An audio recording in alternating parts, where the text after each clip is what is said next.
الحمد لله وحده والصلاة والسلام على من لا نبي بعده. أما بعد فأعوذ بالله من الشيطان الرجيم. بسم الله الرحمن الرحيم.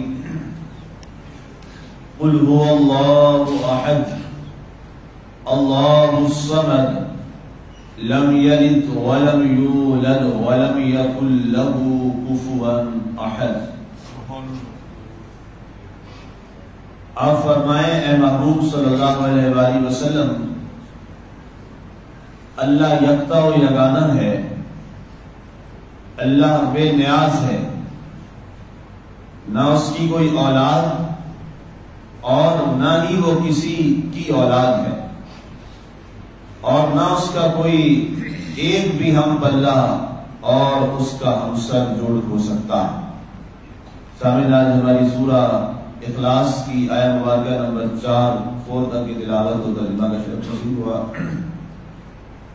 سورہ اخلاص کا جو اسم مبارک ہے، اس حوالہ سے اس کے کئی اور بھی اسماء مبارکہ ہیں، لیکن مشہور نام جو ہے سورہ مبارکہ کا وہ سورہ اخلاص ہے. سورۃ التفرید بھی اسے کہا جاتا ہے، سورۃ الاساس بھی اسے کہا جاتا ہے، سورۃ المعرفہ بھی اسے کہا جاتا ہے، یہ اس کے سورۃ التوحید بھی اسے کہا جاتا ہے.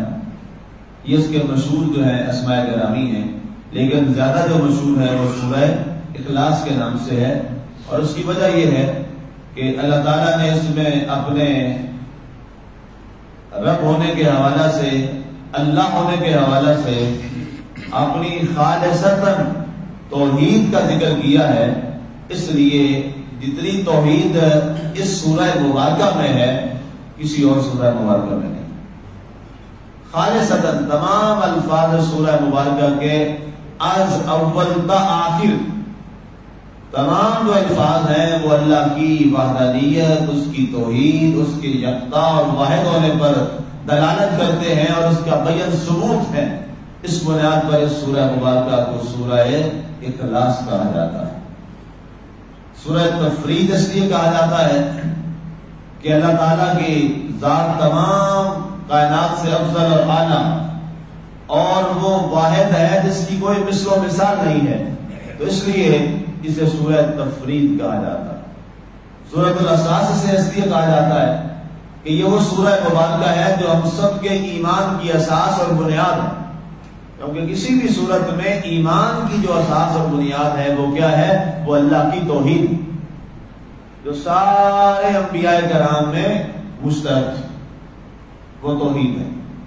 اور سورۃ المعرفہ بھی اسے کہا جاتا ہے اس لیے کہ اللہ تعالیٰ کی پہچان کے لیے اس سے بڑھ کے کوئی اور سورہ مبارکہ ہے. اس لیے سورہ کا نام کیا ہے؟ سورہ معرفہ. معرفت اگر بولتا ہے تو وقف کی صورت میں وہ ہاں بن جاتی. سورۃ المعرفہ. اب اس کی جو مصحف شریف کے اعتبار سے جو نمبر ہے وہ ہے 112.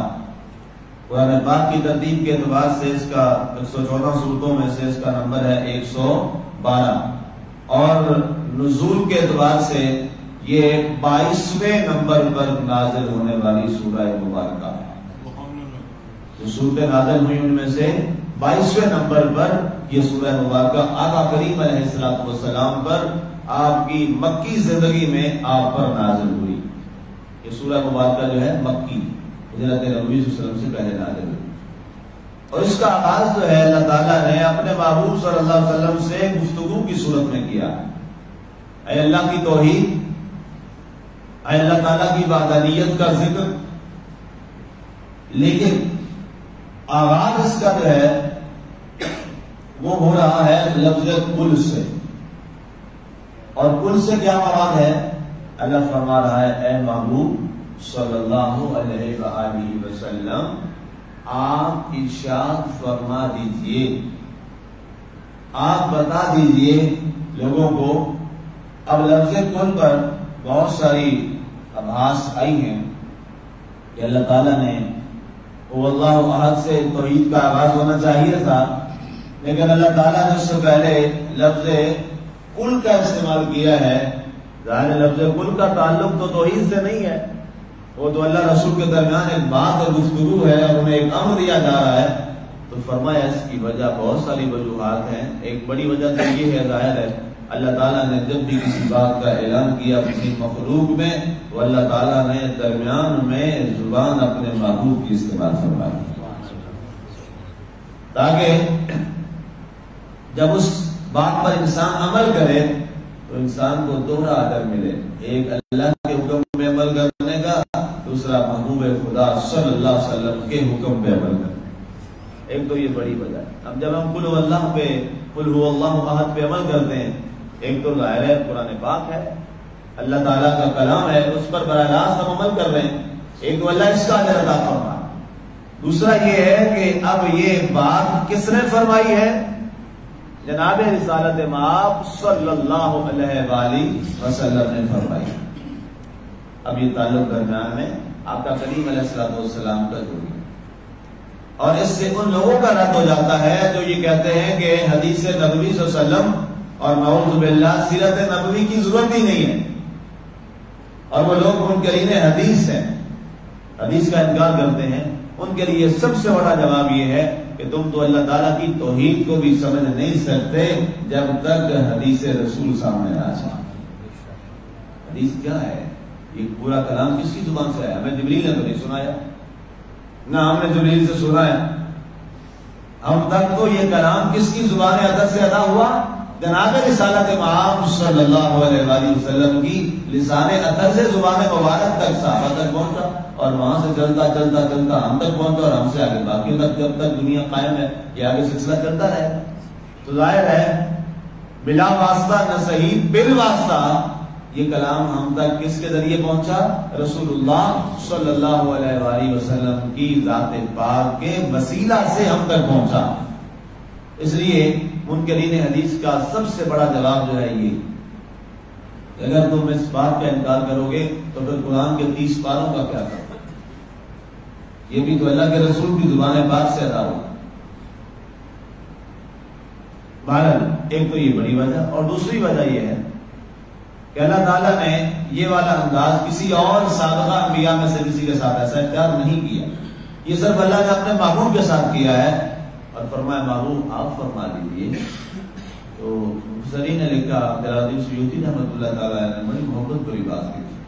آپ نے فرمایا کہ یہ اس لیے لکھا، اس لیے فرمایا، یہ انداز اس لیے اپنایا گیا کہ اگر پہلے انبیاء کرام علیہ السلام کو یہ فرمایا جاتا کہ تم کہہ دو لوگوں سے، فرما دو کہ اللہ ایک ہے، اور کوئی اگر امتی کھڑا ہو کے یہ پوچھ لیتا، موسیٰ علیہ السلام کا امتی، عیسیٰ علیہ السلام کا امتی، جناب نوح علیہ السلام کا امتی، جناب یعقوب علیہ السلام کا، کوئی بھی اتنے رسول تھے، انبیاء تھے، آپ جو فرما رہے ہیں اللہ ایک ہے، وحدہ لا شریک ہے، کیا آپ نے دیکھا ہے اللہ وحدہ لا شریک؟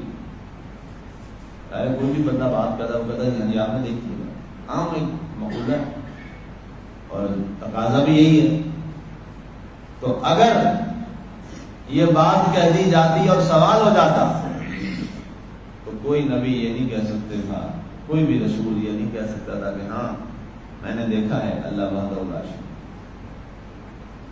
کوئی یہ جواب نہیں دے سکتا. لیکن جب محبوب کی باری آئی تو فرمایا قل ہے محبوب آپ فرما دیجئے لوگوں سے اللہ وحدہ لا شریک ہے. اب اگر کوئی آپ سے اٹھ کے پوچھے کہ بتائیے آپ نے اللہ کو دیکھا ہے، فرمایا ہاں آپ نے تو دیکھا ہے، آپ بتا دیجئے میں نے دیکھا ہے اللہ میرا ایک ہے وحدہ لا شریک. یہ اعزاز اللہ نے کسی اور کو نہیں دیا، یہ صرف آپ کے اور میرے نبی رسول محبوب خدا جناب محمد رسول اللہ صلی اللہ علیہ وآلہ وسلم کو عطا فرمایا ہے کہ اللہ کے رسول نے اپنے مالک کو بالکل آمنے سامنے اپنے سر کی آنکھوں سے دیکھا. یہ شرف اور اعزاز صرف اپنے محبوب کو دیا، کسی اور کو نہیں دیا. اس لیے فرمایا سورہ کا آغاز بھی ایسے ہوا قل اے محبوب صلی اللہ علیہ وآلہ وسلم آپ فرما دیجئے هو اللہ احد. شان یہ ہے کہ اللہ ایک ہے، اللہ یکتا ہے، اس جیسا کوئی نہیں ہے، وہ یگانہ ہے اپنی ذات میں. دوسری صفت بیان فرمائی گئی اللہ الصمد، اللہ بے نیاز ہے، وہ کسی کا نیاز مند نہیں ہے، ساری دنیا اس کی نیاز مند ہے۔ ہم سارے اس کے نیاز مند ہیں، حتیٰ کہ نبی، رسول، از اول تا آخر سارے اس کے نیاز مند ہیں، وہ بے نیاز ہے، اتنا بے نیاز ہے، اتنا بے نیاز ہے، ساری دنیا اس کا انکار کر دے، اس کی خدائی میں ذرہ برابر بھی فرق نہیں پڑے، اتنا بے نیاز ہے۔ اسے کوئی بھی سجدہ نہ کرے، اس کی خدائی میں نعوذ باللہ کمی نہیں آ جائے گی، اور ساری دنیا توحید پرست ہو جائے، سجدے میں گر جائے، اس کی خدائی جو ہے وہ بڑھ نہیں جائے گی۔ فرمایا مجھے سے کچھ فرق نہیں پڑتا، کیونکہ تم سارے میرے نیاز مند ہو، میں کسی کا نیاز مند نہیں ہوں۔ اللہ الصمد، بہت بے نیاز، بہت بے نیاز، بہت بے نیاز۔ اس پر کئی مثالیں ہیں، بے شمار واقعات ہیں، قرآنی واقعات ہیں، حتیٰ کہ نبیوں کے ساتھ جب کبھی اس نے معاملہ فرمایا تو کیا بے نیازی کی تھی۔ اللہ اکبر، وہ آیتیں پیچھے اب سورۃ انبیاء میں پڑھا ہے، قصص میں پڑھا ہے، انسان ہل جاتا ہے، ایسی بے نیازی، اس کی ذات ہے، وہ بے نیاز ہے، جو چاہے کرے، یا فر اللہ ما یرید، خود فرماتا ہے میرا جو ارادہ کرتا ہے، چاہتا ہے، میں جو کرتا ہوں وہی ہوتا ہے، جو میں چاہوں۔ لم یلد ولم یولد، فرمایا کہ اس کی کوئی اولاد نہیں ہے، لم یلد، اس نے کسی کو جنا نہیں ہے، اس نے کسی کو جنا نہیں ہے۔ کفار کا جواب ہے، کفار یہ کہتے تھے نعوذ باللہ کہ فرشتے اللہ کی بیٹیاں، استغفر اللہ العظیم۔ اللہ نے ان کا یہ جواب دیا، لم یلد، اور حضرت عائشہ صدیقہ رضی اللہ تعالیٰ عنہ سے روایت ہے، اور یہی روایت حضرت ابو ہریرہ رضی اللہ تعالیٰ عنہ سے بھی، اور یہی روایت حضرت عبداللہ ابن عباس رضی اللہ تعالیٰ عنہ سے، کثیر صحابہ کرام سے یہ روایت مروی ہے کہ کفار آئے بدبخت اور آ کے رسالت مآب صلی اللہ علیہ وسلم سے کہنے لگے اپنا نسب نامہ آپ کا تو ہمیں معلوم ہے، اب ظاہر ہے عرب کی سب سے جو بڑی عظیم ترین ایک جہاں کا خاندان اور فیملی ہے قریش، اس میں سے، اور پھر اس قریش میں سے جو سب سے شان والی ایک شاخ ہے بنو ہاشم کی، آپ بنو ہاشم میں سے، آپ کا تمہیں پتا ہے، آپ اللہ کا نسب نامہ ہمیں سنا، ایسے بدبخت تھے، کہا اللہ کا نسب نامہ ہمیں سنا، اللہ تعالیٰ نے یہ سورہ مبارکہ پوری نازل فرما دی ان کفار مکہ کے لیے کہ محبوب سے فرما دیجیے لم یلد ولم یولد، نہ اس نے کسی کو جنا ہے، نہ وہ کسی سے جنا گیا، یعنی نہ میری اولاد ہے، نہ میرا کوئی باپ ہے، تو بے نیاز۔ اور اگر باپ ہو تو بندہ پھر بے نیاز تو نہیں ہو سکتا، بیٹے کو نیاز مند اپنے باپ کا ہونا پڑتا ہے، اور بیٹا ہوتا ہی وہ ہے جو اپنے باپ کا نیاز مند، جو باپ کا نیاز مند ہے وہ بیٹا ہی نہیں ہے، بیٹا کہلانے کے قابل ہی نہیں، بیٹا وہی ہے جو اپنے ماں باپ کے آگے سر نگو ہو کے رہے، چپ کے رہے۔ فرمایا کہ میں تو بے نیاز، اور اگر اسی طرح اولاد ہو تو کبھی اولاد کے آگے بھی ماں باپ اپنی شفقت اور محبت کی وجہ سے بھول جاتے ہیں، وہ ان کی شفقت محبت ہوتی ہے، اور یہ ہمیں ملتا ہے جب اولاد چھوٹی ہوتی ہے، معصوم ہوتے ہیں، ہمارے سروں پہ نہیں سوار ہو جاتے، اللہ کے نبی صلی اللہ علیہ وسلم کے کندھوں پر، پیٹھ پر سواری نہیں بناتے تھے، صحیح کریم ہے، ہاں جی ویسے ہے نا، نام کھائے کہ نہیں کھائے، سواری بناتے تھے۔ آپ آقا کے حدیثوں میں ہے، آقا کریم صاحب کی امام حسن پاک دائیں طرف سے، حسین پاک بائیں طرف سے، زلفیں آپ کی دراز تھی تو زلفوں کو پکڑ لیتے تھے، کہتے تھے ہم آپ کو سواری بنا رہے ہیں، ایسے ایسے آپ کو چلانا۔ اللہ یہ کیا تھی، یہ تو محبتیں ہیں۔ کیا فرمایا نہ میں نے کسی کی اولاد اور نہ کوئی میری اولاد، وَلَمْ يَكُنْ لَهُ كُفُوًا أَحَدٌ، اور فرمایا میری ذات ایسی ہے کہ کوئی میرے برابر کا ہم پلہ نہیں ہے، کوئی میرے لیول کا نہیں ہے، لیول بنے بھی کیسے، برابری ہو بھی کیسے، وہ سراسر بلندیوں پہ، ساری کائنات بستیوں پہ، وہ اکبر ساری کائنات اس کے مقابلے میں اصغر، اکبر سب سے بڑا اور اصغر سب سے چھوٹا، وہ تو اللہ ہے۔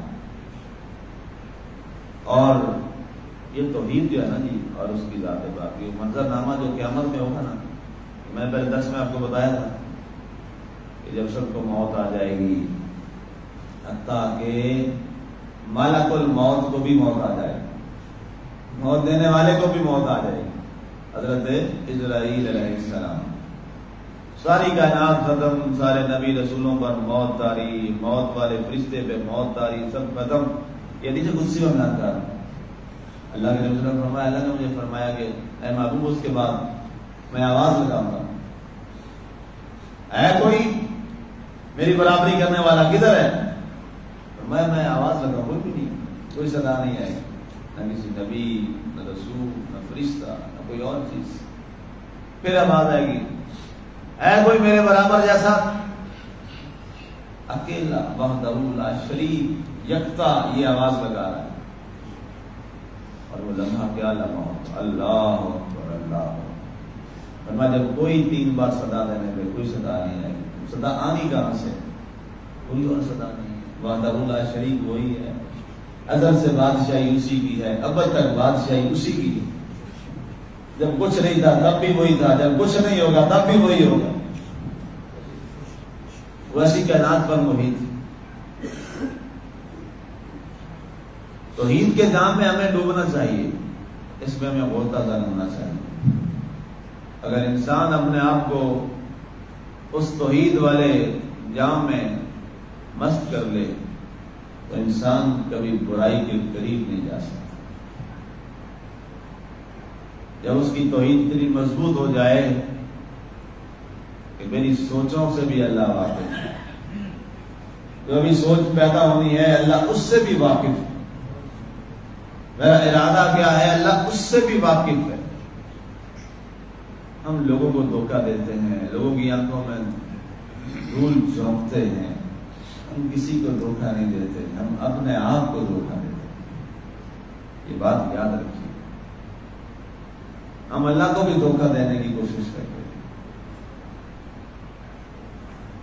اللہ کی ذات ہر جگہ پر موجود ہے،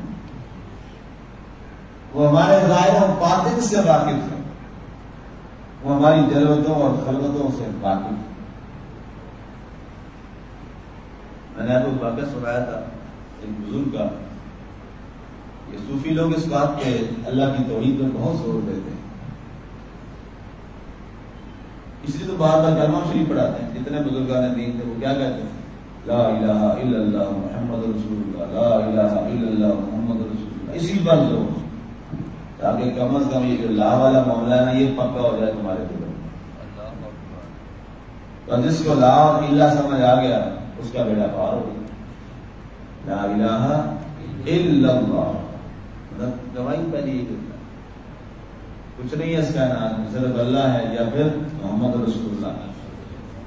کلمہ شریف میں اللہ محمد کا نام اکٹھا ہے، ایسے ہی ہے نا، صلی اللہ علیہ وسلم، لا الہ الا اللہ محمد رسول اللہ، درمیان میں ذرہ برابر کا فاصلہ نہیں رکھا، بس پوری کائنات ہی اللہ محمد صلی اللہ علیہ وسلم، یہی کائنات اور یہی سب کچھ ہے،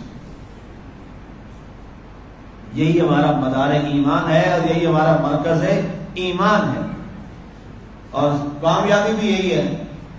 جس شخص کا وقت وصال اس کی زبان پہ کلمہ جاری ہو جائے، ہم کہتے ہیں الحمدللہ، شکر ہے کلمے کے ساتھ دنیا سے جا رہا ہوں۔ یہی سب سے بڑی کامیابی ہے نا کہ بوقت موت زبان پہ کلمہ شریف جاری ہو جائے، لا الہ الا اللہ محمد رسول اللہ صلی اللہ علیہ وسلم۔ اس لیے کلمہ بہت بار بار پڑھا کیجیے، بار بار پڑھا کیجیے، بار بار پڑھا کیجیے، اتنا زبان پہ جاری ہو جائے کہ وقت وصال خود ہی کلمہ جاری ہو جائے۔ ظاہر یہ دنیا میں عادت بنائیں گے تو ایسا ہو۔ صبح جو درس نامی کی میں کلاس پڑھاتا ہوں، جب ختام پہ میں نے یہ پابندی لگائی ہوئی ہے، سارے 200 مرتبہ کلمہ شریف پڑھتے جاتے ہیں، ایسے 2 تسبیحیں پوری 100 پڑھتے، اور یہ آپ سب سے بھی میں کہہ رہا ہوں، آپ بھی سارے میرے کلاس کا حصہ ہیں، آپ بھی سارے یہ پڑھا کریں، آپ نے عادت بنا لیں، لا الہ الا اللہ محمد الرسول اللہ صلی اللہ علیہ وسلم. دوسری بھی ساتھ پڑھیں، اس کا بھی ثواب مل جائے گا. لا الہ الا اللہ محمد الرسول اللہ صلی اللہ علیہ وسلم. اس کو اپنا مستقل وظیفہ بنا لیں. آپ پھر دیکھیں گے کہ اس کے کیا آپ کو ثمرات ملتے ہیں. ایسے ثمرات ہیں آپ کی سوچ اس وظیفے کے. کلمہ شریف اللہ اکبر ولم یکن لہ کفوا احد، اس کا کوئی ہمسر نہیں ہے، کوئی اس کا برابر کا نہیں ہے. ایسی وہ ذات ہے، نہ اس جیسا رحیم، نہ اس جیسا کریم، نہ اس جیسا احد، نہ اس جیسا صمد، نہ اس جیسا رازق، نہ اس جیسا خالق، نہ اس جیسا رحمان، نہ اس جیسا رحیم، نہ اس جیسا عظیم. لا مثل لہ ولا مثال لہ ولا نظیر لہ، نہ مثل اس کی، نہ مثال اس کی، نہ نظیر اس کی. وہ ایسی ذات وحدہ لا شریک ذات ہے. اللہ کی ذات ہمیں اس عقیدے کو مضبوط سے مضبوط ترین کرنے کی توفیق عطا فرمائے. اور یہ سورہ مبارکہ اتنی فضیلت والی سورہ ہے، سورہ اخلاص اتنی فضیلت والی ہے کہ یہاں تک روایت میں بھی پڑھ رہا تھا، اللہ کے نبی صلی اللہ علیہ وسلم نے فرمایا قرآن کا یہ تہائی ہے. پورا قرآن اگر 3 حصوں میں تقسیم کیا جائے تو فرمایا تیسرا حصہ صرف اکیلی سورہ اخلاص. اور یہاں تک آپ علیہ السلام نے فرمایا اپنے صحابہ کو کہ رات کو سونے سے پہلے کم از کم قرآن کا تیسرا حصہ تو پڑھ کے سویا کرو، یعنی 10 پارے. تو صحابہ کرام نے عرض کیا یا رسول اللہ 10 پارے تو کافی تعداد ہے، مصروفیات بھی ہوتی ہے، جہاد بھی کرتے ہیں، محنت بھی کرتے ہیں، فرائض بھی ہیں، بیوی بچے بھی ہیں. 10 سپارے روزانہ پڑھنے کوئی آسان کام تو نہیں، 10 سپارے روزانہ پڑھنے. اللہ کے نبی صلی اللہ علیہ وسلم نے فرمایا سوتے ہوئے سورۃ اخلاص پڑھ لیا کرو، اللہ تمہیں تہائی قرآن کا ثواب عطا فرمائے. کیا صفت کریمی ہے، یہ تو پڑھ سکتے ہیں نا جی. سورہ اخلاص سوتے ہوئے پڑھ لیا کرو، اللہ تمہیں تہائی قرآن کا ثواب عطا فرمائے گا. اتنی بڑی سورہ مبارکہ ہے، عظمت والی، شان والی. اور حضور صلی اللہ علیہ وسلم نے ایک شخص کو ایک علاقے میں مفتہ ہوا گیا تو وہاں اسے امام بنا کے بھیجا. تو وہ نمازیں پڑھاتے تھے، ظاہر ہے زور اثر میں تو کیا پتا وہ کیا پڑھ رہے ہیں، مغرب عشاء اور فجر میں تو پتا چلتا ہے کیا پڑھتے ہیں، سنتے ہیں امام صاحب. تو وہ ہر نماز میں سورہ اخلاص پڑھتے تھے، فجر میں بھی، مغرب میں بھی، عشاء میں بھی. تو کئیوں کو ایسا اعتراض ہوتا رہتا ہے نا. وہ گئے شکایت کی، حالانکہ سورۃ اخلاص بھی تو اللہ کا کلام. اپنی لا علمی کا علاج ہونا چاہیے، اپنی لا علمی کسی کو تھوکتے نہیں ہوتے، پوچھ لیتے ہیں. وہ غیر میں جا کے ایک نے شکایت کر دی رسول اللہ صلی اللہ علیہ وسلم، یا رسول اللہ آپ نے جو امام دیا ہے وہ تو ہر نماز میں سورۃ اخلاص پڑھتا رہتا ہے اور کوئی سورت ہی نہیں پڑھتا. آپ کا کریم علیہ السلام نے فرمایا پوچھ لیتے ہیں. اللہ کے نبی کے ہر عمل میں سبحان اللہ کیا حکمت ہوتی ہے. فرمایا پوچھ لیتے ہیں، بلوایا آئے، فرمایا ہر نماز میں سورہ اخلاص سنا پڑھتے ہو؟ مغرب میں بھی، عشاء میں بھی، فجر میں بھی. 3 میں یہ سنتے ہیں، میں تو زور اور اثر میں بھی یہی پڑھتا ہوں. صرف بیچارے سنتے ہیں 3 میں باقی دونوں میں بھی یہی پڑھتا ہوں. فرمایا کیوں پڑھتے ہو، کیا وجہ ہے؟ کیا یا رسول اللہ کیا کروں، اس صورت سے محبت ہی بڑی ہے، اس میں محبت ہی بڑی مجھے سورہ مبارکہ سے. اتنی اس میں توحید ہے، اتنی اس میں توحید ہے. اللہ کے نبی صلی اللہ علیہ وسلم نے فرمایا المرء مع من احبہ، انسان کی دنیا میں جس سے محبت ہوگی قیامت والے دن وہ اسی کے ساتھ ہوگا. مبارک ہو قیامت والے دن سورۃ اخلاص تیرے ساتھ ہوگی، تو سورہ اخلاص کے ساتھ اللہ کے ساتھ ہوگا. یا یہی پڑھایا کر، وہ یہی پڑھاتے. تو یہ عظیم سورہ ہے. اس پہ اور بہت ساری حدیثیں. اللہ ہمیں سورہ اخلاص کے فیض سے بہرہمند فرمائے، اللہ ہمیں عمل کی توفیق عطا فرمائے. آمین. وما علینا الا البلاغ.